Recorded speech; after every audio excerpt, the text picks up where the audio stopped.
Olá e bem-vinda, bem-vindo. Hoje a gente vai mergulhar numa fonte bem específica, uma comunicação de um criador de conteúdo, o The Gentleman Gamer, sobre um projeto literário do qual ele participa. A peça central aqui é um vídeo em que ele detalha a contribuição dele para uma antologia de contos, a Endless Ages, que é toda ambientada no universo de Vampiro à Máscara. E a nossa missão aqui vai além de só entender o livro. A gente quer analisar como um único projeto pode, espelhar décadas de história de um universo ficcional, servindo como um mapa mesmo, sabe? Para fãs novos e antigos. Exato. E o mais interessante é que a gente não vai olhar só para o que ele fala, mas para o como. A própria estrutura dessa antologia, a forma como ela foi pensada, já conta uma história por si só. É um caso muito bom de como a arquitetura de uma obra pode ter tanto significado quanto o conteúdo, contando uma meta-história sobre a própria franquia. Certo, vamos começar a desempacotar isso. O conceito de Endless Ages é, no mínimo, bem audacioso. A proposta é juntar num lugar só contos que representem todas as edições do RPG Vampiro à Máscara. E a fonte deixa claro que não é uma linha do tempo, assim, cronológica. É algo mais sutil. Cada conto tenta capturar a vibe, a atmosfera de uma era específica do jogo. O que já é uma decisão editorial brilhante, né? Em vez de se prender num cânone super rígido que podia acabar afastando os jogadores de certas épocas, eles apostam na memória afetiva, na sensação de cada edição. É uma abordagem muito mais emocional e eu diria até inclusiva. E o criador no vídeo, o Matthew Dawkins, que também é um dos autores, nos dá um guia rápido por essas eras. Ele começa com a primeira edição, que ele descreve como focada no horror pessoal. A minha dúvida é, o que isso significa na prática? Como era esse horror? Pensa assim, era um terror mais psicológico, sabe? Quase claustrofóbico. A primeira edição, lá no comecinho dos anos 90, ela não estava tão interessada em grandes batalhas de super vampiros. O foco era o drama interno. A questão central era, ok, eu me tornei um monstro, e agora? O horror vinha da perda da humanidade, da necessidade de caçar para sobreviver, de talvez ter que se alimentar de alguém que você amava. Era íntimo, trágico e muito pessoal. Entendi. A luta é contra o monstro de dentro, não o de fora. Mas aí o jogo evoluiu, né? A fonte menciona a segunda edição e um termo bem específico: Gothic Punk. Parece uma mudança de tom bem drástica. E foi. Essa mudança do horror interno para o Gothic Punk externo não foi só uma escolha de estética. Ela espelhou um momento cultural. A gente está falando de meados dos anos 90. A cultura pop estava mergulhada no grunge, no rock alternativo, numa atitude de confronto com o sistema, né? O punk do termo era sobre essa rebelião.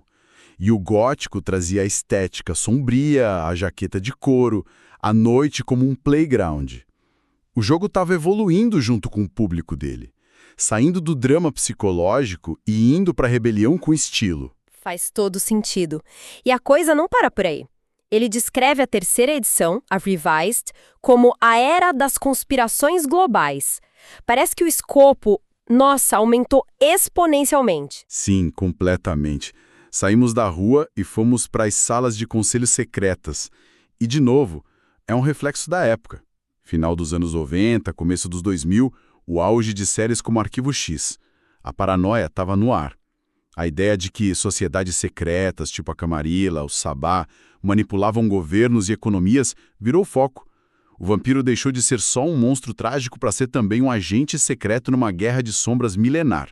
E por último, ele cita a V20, a edição de 20 anos, que ele descreve como uma celebração, uma mistura de tudo. Exato. A V20 capitalizou muito na nostalgia, que já estava virando uma força poderosa na cultura geek. Ela funcionou como um greatest hits, sabe? Falando para os fãs. Lembra de tudo que você amou em Vampiro? Tá tudo aqui.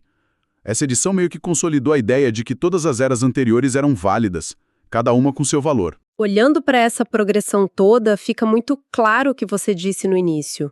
A estrutura do livro Endless Ages não é só uma coleção de contos. É um comentário sobre a própria jornada da franquia. Precisamente. O que é realmente brilhante aqui é que o livro não é só conteúdo, ele é uma ferramenta estratégica. Ele resolve o maior problema que franquias de longa duração enfrentam: como manter os fãs antigos felizes sem assustar os novos. Ele usa a nostalgia não só como uma homenagem, mas como um funil de marketing, de certa forma. Ele diz para os veteranos: a gente lembra do que você amava. E para os novatos, olha só de quantas maneiras diferentes dá para se apaixonar por esse universo. Agora, a coisa fica ainda mais interessante quando a gente olha para a contribuição pessoal do autor do vídeo. O conto dele se chama Family Photo, Fotos de Família. Só o título já carrega um peso enorme, né? É um título que imediatamente já evoca intimidade, memória e a possibilidade de algo ter se quebrado, ter se corrompido nesse meio tempo. É a pura essência do drama. E o mais revelador é a escolha dele. Com todas essas eras à disposição, o punk, a espionagem, a celebração, ele diz que o conto dele se encaixa perfeitamente na primeira edição. No horror pessoal, ele descreve a história como sombria e macabra e diz que termina de forma ambígua. Essa escolha de voltar para o ponto de partida, o que isso nos diz? Essa escolha é uma declaração de princípios. Ao voltar para o horror pessoal, o Dawkins, que é uma figura central na produção do jogo hoje, está basicamente apontando para o que ele considera ser o coração, a alma de Vampiro à Máscara. Ele está dizendo que, por mais que as conspirações globais e a estética rebelde sejam partes importantes do legado, a verdadeira essência do terror e do drama da franquia, ela mora naquele conflito original, íntimo e psicológico. É um retorno deliberado à fundação emocional de tudo. Essa dedicação para entender as nuances de cada edição, a evolução de um universo tão complexo, isso exige uma imersão profunda, muito estudo, muita preparação. É o tipo de mergulho que a gente vê nos jogadores de RPG mais dedicados, sabe?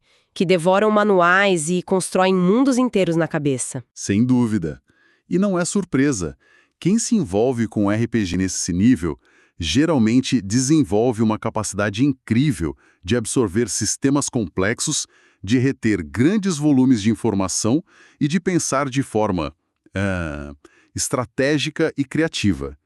É um perfil que, curiosamente, tem uma sinergia enorme com a disciplina e o foco necessários para se preparar para provas e concursos de alto nível. É verdade, a habilidade de gerenciar recursos, planejar a longo prazo, entender regras super intrincadas, tudo isso se aplica, seja para o vestibular, um concurso público, uma carreira militar, a prova da OAB ou a residência médica, a maratona mental é muito parecida. Se você é estudante e quer se preparar de verdade, entre agora em medicob.com.br, baixe o app e aproveita o maior banco de questões do Brasil com provas anteriores de todas as instituições, questões comentadas, resumos práticos, aulas completas e flashcards prontos para revisar onde quiser. E essa ideia de preparação, de mergulhar fundo nas origens para construir algo sólido, é justamente o que a gente vê na escolha do autor. Ao ancorar o conto dele na primeira edição, ele não só faz uma escolha artística, ele também estabelece uma base firme para se comunicar com o público, se conectando com a raiz do que fez as pessoas amarem esse jogo lá no começo. Retomando essa linha, a forma como ele se comunica com o público no vídeo é outro ponto crucial da nossa análise. Ele não está só fazendo um anúncio, ele faz um apelo muito direto e pessoal. Ele menciona que o livro está disponível no Drive-Thru RPG e pede especificamente para que as pessoas que comprarem deixem uma avaliação e uma resenha. Um pedido que revela uma compreensão profunda de como funcionam os mercados de nicho hoje em dia. Não é só um pedido de feedback, é um pedido de ajuda para navegar nesse ecossistema digital. Exato. E o mais curioso é como ele faz isso. No meio do apelo, ele é rapidamente interrompido por alguma coisa fora da câmera. Ele perde o fio da meada por um segundo, ri de si mesmo e depois continua. Esse momento podia ter sido cortado na edição, mas não foi. Isso é só um erro? Ou essa autenticidade é, de certa forma, parte da mensagem? Eu diria que é fundamental para a mensagem. Manter esse pequeno erro humaniza a comunicação. Transforma o que poderia ser um anúncio corporativo frio numa conversa com uma pessoa real, que se atrapalha. E num mercado movido pela paixão da comunidade, como o de RPG, essa autenticidade gera confiança. O público não sente que está recebendo um pitch de vendas, mas sim um pedido de um colega da comunidade. E por que as avaliações são tão importantes assim? Nesses marketplaces digitais, as avaliações e as resenhas são o combustível do algoritmo de visibilidade. Um produto com muitas avaliações positivas é mostrado para mais gente. Um produto sem elas, por melhor que seja, pode simplesmente ficar invisível. O apelo dele, portanto, não é só sobre ego ou validação. É uma parte crítica e transparente da estratégia de lançamento. Ele está convidando a comunidade a ser uma parceira ativa no sucesso do projeto. Essa dinâmica entre criador e público é fascinante de observar, essa necessidade de uma parceria real. E se essa análise sobre como as ideias são construídas e comunicadas está sendo útil, considere deixar um like e se inscrever no canal.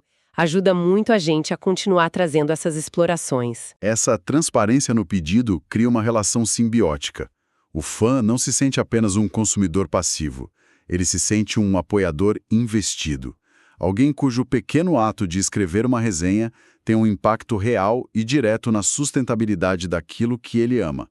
É o engajamento transformado em ação concreta. Então vamos juntar todas as peças. O que tudo isso significa, afinal? O que esse projeto e essa comunicação nos revelam? Se a gente conectar tudo ao quadro geral, vemos que Endless Ages é um projeto com múltiplos propósitos, e todos geniais. Para o fã antigo, ele é uma injeção poderosa de nostalgia. É a validação oficial de que a sua versão do jogo, aquela que você jogou no porão com seus amigos há 20 anos, ainda importa. Ainda faz parte da grande história. É como encontrar um velho amigo. E para quem está chegando agora? Para os fãs novos, que talvez só conheçam a versão mais recente, o livro é a porta de entrada perfeita. É um cardápio de degustação, que diz: você acha que vampiro é sobre X? Deixa eu te mostrar que também pode ser sobre Y, Z e W. Ele exibe toda a versatilidade de tons e estilos do universo. É quase um guia de viagem, como você disse antes. Visite a terra do horror pessoal, a do punk gótico ou a da espionagem global. Escolha seu destino. No fundo, é uma estratégia que parece não ter desvantagens. Honra o passado sem ficar preso a ele e abre o futuro sem apagar o que veio antes. Exatamente. É por isso que é uma manobra comercial e artística tão inteligente. Consegue unificar uma base de fãs que foi fragmentada por décadas de edições diferentes, criando um produto que celebra a todos. Em vez de dizer, esta é a versão correta, ele diz, todas as versões são parte da nossa história. É quase um tratado de paz entre as diferentes gerações de jogadores. Resumindo os pontos-chave da nossa conversa de hoje, então. O livro Endless Ages é mais que uma antologia. É uma jornada estruturada pelas diferentes eras de Vampiro à Máscara, cada uma com a sua identidade única. A contribuição específica do autor do vídeo, ao escolher o horror pessoal, ancora o projeto na essência original, na essência emocional do jogo. E, por fim, o apelo direto dele à comunidade por avaliações não é só marketing, é um reflexo da relação simbiótica que é vital entre criadores e fãs no cenário de hoje. Isso nos deixa com uma questão importante para refletir.